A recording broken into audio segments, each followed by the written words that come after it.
The London Times reported a relentless storm of havoc. Over 5,000 bombs were dropped on the defenceless town. When the people of Guernica fled into the streets and fields, pilots shot at them with machine gun fire. The town was turned into an ashy cauldron.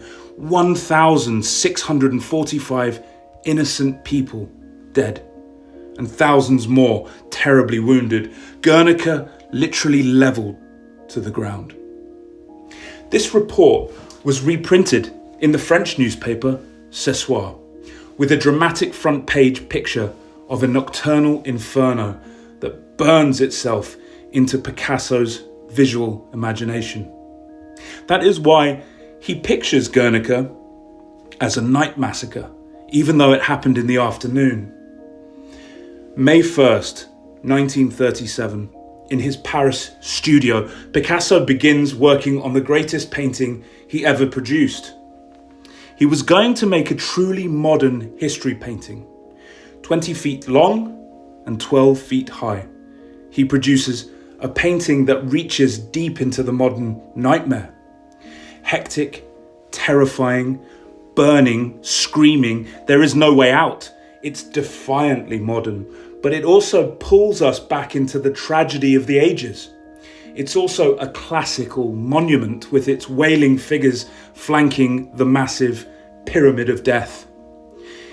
It's just paint and canvas, but it has the authority of stone, as if it's unbombable or indestructible. The 3 age-old mythical Spanish characters inscribed into Picasso's visual psyche: the bull, the horse, the bearer of light, sculpted with oil onto his canvas.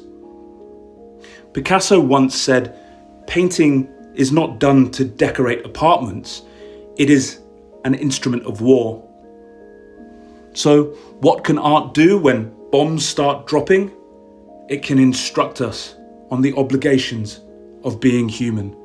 It is the mirror of the suffering of civilians in every conflict that has ever been since the dawn of time.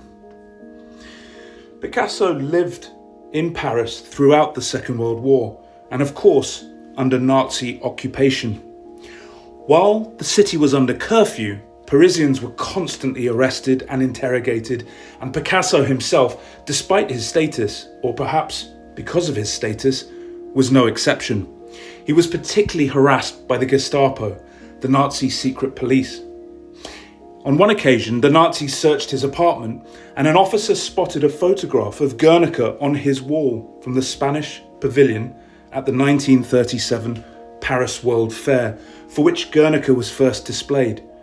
This prompted the Gestapo officer to ask Picasso, "Did you do that?"